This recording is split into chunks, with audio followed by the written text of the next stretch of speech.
सेकंदात. बरं काय आहे, बेरीज किती आहे तर सर 65. हे 65 जसे तसं लिहून टाकायचं. संख्या किती आहे तर सर 5 आहे. क्रमवार आहेत, विषम आहेत तर सर मी हे 5 भागीला घेणार. संपलं. फक्त ह्या 5नी फक्त आता मित्रांनो भागायचं आहे. 5 1 5, 5 1 5, उरला 1 उरला त्याला 5 जोडला, 5 त्रिक तर सर 15. म्हणजे ही मिळाली 13. आता हे 13 काय आहे सर तर 13 मित्रांनो ही आहे मधली संख्या आहे. ह्या 65 मधली एक संख्या मधली सर्वात मधून, म्हणजे आपण सरासरी काढली बघा, सर्वात मधली संख्या आहे 13. संख्या किती आहे तर सर 5. म्हणजे एक इकडे असेल, एक इकडे आणि एक इकडे. हा 13 काय म्हणतो, दो इधर जाओ दो इधर आओ बाकी मेरे पीछे. म्हणजे असं त्याचं म्हणणं आहे.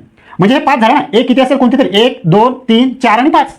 मग आता आपल्याला विचारलंय काय, आपल्याला विचारलंय सर मोठी. मग आता उजवीकडे 13च्या उजवीकडे संख्या मोठ्या होत जातील, डावीकडे संख्या लहान होत जातील. बस आता तेच लिहायचं आहे सर. मला मोठी विचारली ना तर मी डावीकडे कशाला काढणार, मी मोठी करणार. तसं 13 आणि पुढची तसं 15 आणि त्याच्या पुढची 17. मग सर तुम्ही 14 काढल्यात नाही इथे. मित्रांनो 14 ही समसंख्या आहे, विषम नाही आहे. आपल्याला विचारलंय विषम, आणि विषम मध्ये डिफरन्स 2चा असतो. 13च्या पुढची 2, 13 मध्ये 2 टाकला 15, 15 मध्ये 2 टाकलं 17. क्लिअर काय, म्हणजे आपलं उत्तर काय आहे, आपलं उत्तर आहे सर्वात मोठी संख्या याच्यामधली सर 17 आहे सर असं ऑप्शनमध्ये. तर हो सर ऑप्शन क्रमांक 2 मध्ये आहे. आणि मित्रांनो तुम्हाला जर आता विचारलं पेपर सेटरने, आता मित्रांनो तुम्हाला हे जर एवढं काढता आलं ना तर पेपर सेटरला काही प्रश्न विचारू द्या, तुमचा प्रश्न चुकणार नाही याची गॅरंटी माझी आहे. आता तुम्हाला मोठं विचारलं तर पेपर सेटर 2024 मध्ये मोठी विचारलं तर ते 26 मध्ये हेच विचाराल का, नाही. कॉपी पेस्ट कशाला करेल तो, फॉर्मॅट चेंज करणार आहे. 2026 मध्ये पेपर सेटर तुम्हाला हे विचारेल की सर्वात लहान संख्या कोणती आहे. मग आता तुम्हाला काढता येत नाही का, तर भाई याच्यातून मागे यायचं ना. 13 मधून 2 कमी करा तर सर 11, 11 मधून 2 कमी करा तर 9. मग लहान संख्या सर 9. याच्या पुढे जाऊन पेपर सेट अजून तुम्हाला काय विचारू शकतो हे सांगतो.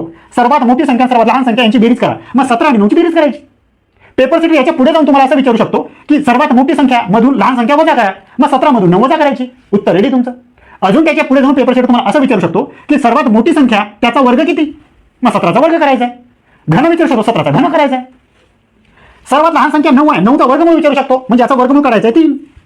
याच्या बाहेर मित्रांनो हा फॉर्मॅट तुम्हाला जर कळाला ना, आणि आपल्या ह्या बॅचचं वैशिष्ट्य हेच आहे मित्रांनो, एकदा तुम्हाला हा फॉर्मॅट कळाला ना याच्या बाहेर तुमचे प्रश्न जात नाही. याच्यासाठी तुम्हाला ही बॅच पूर्ण प्रॉपर बघणं गरजेचं आहे. पूर्ण प्रॉपर ही बॅच जर तुम्ही बघितली ना तर याच्या बाहेर मी सांगतो तुम्हाला एकही तुमचा प्रश्न बाहेर जाणार नाही.